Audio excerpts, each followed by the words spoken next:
African expatriates in India, many of them Nigerian, work hard, either studying to bring back foreign knowledge to our countries or doing normal jobs just like everyone else. However, we regularly experience negative discriminatory prejudice. Indians are taught that African countries are not rich, and the culture of their caste system tells them that dark-skin-toned people who come from a place of poverty should not be considered people worthy of respect, regardless of how much money a specific individual actually has.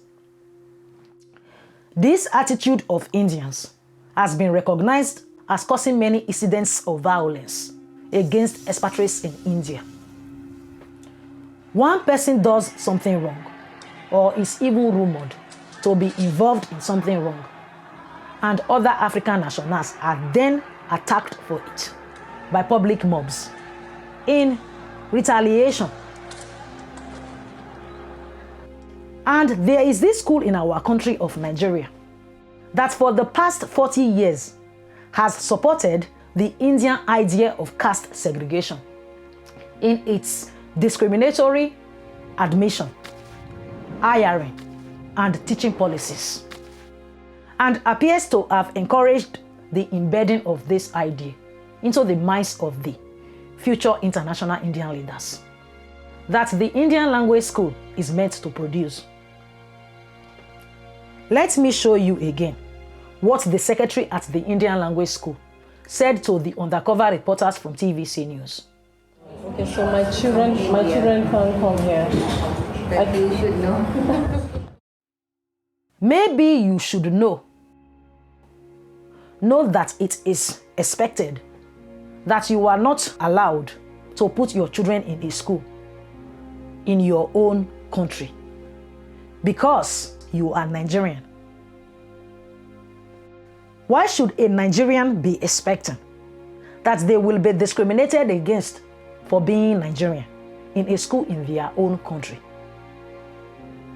And if this woman had not embedded a belief that she is better than Nigerians, then why would she be so casual about declaring to the parents of a potential student that they should already know that their son or daughter would be excluded from attending the school, a school in their own country? The utterly arrogant, comfortable confidence that she could get away with this in our country. This can only have come from getting away with it before, many, many times. She has clearly, repeatedly behaved like this and expressed this attitude with many people who have then supported her, and has repeatedly gotten away with treating Nigerians like that, and no one has challenged her. It is not just this individual. People of Indian heritage are always declaring publicly how pleased they are to reside in a country that is so welcoming, while at the same time, they are declaring that they are coming to our country to help us because we are not capable compared to them. The food here, but the important thing is that this man is not only minting money, yes, of course he is, but he's also giving employment to the local Nigerians and helping in the economy of the country. With cameraman Mukut Sharma in Abuja, this is Vishal Baristo for DD India. Started from 1981, that time. My chairman, he was in Nigeria, and also, he's an enthusiastic person, and, he always wanted to progress and do something for Nigeria. And that is the reason he started the chewing gum factory here. And Indian investment is strong in Nigeria. We have more than 135 companies in various sectors, pharmaceuticals, power, vehicles, you name it, we have it. And we see that there is potential for more collaboration between the two countries, because Indian industry is here to be part of your growth story. I mean, to be an investor and remain in the country and to help support the Nigerian economy. There, of course.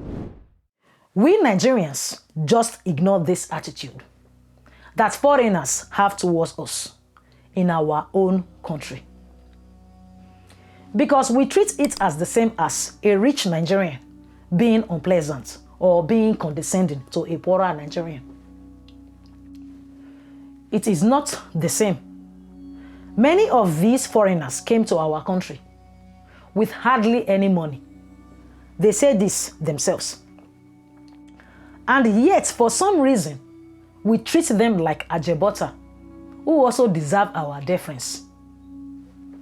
And they take it, and then repeatedly demand it again and again, whilst knowing that they are not Ajebota, and knowing that they have done nothing to deserve special treatment from us.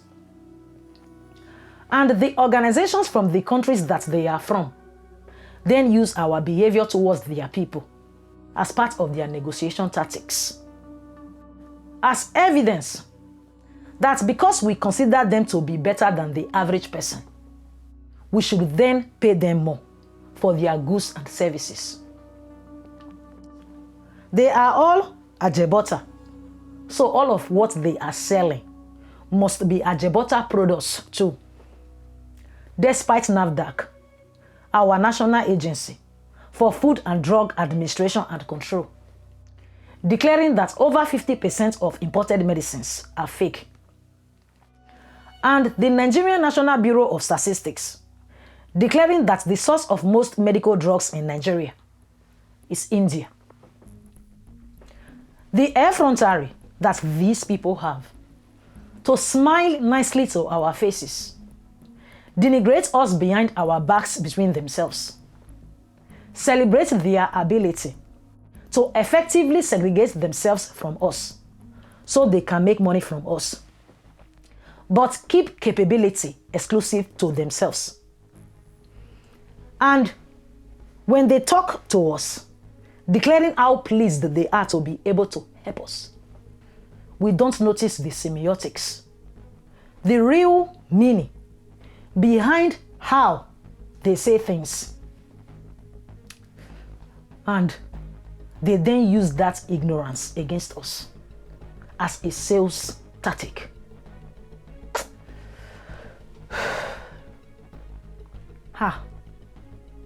We Nigerians need to wake up and pay attention.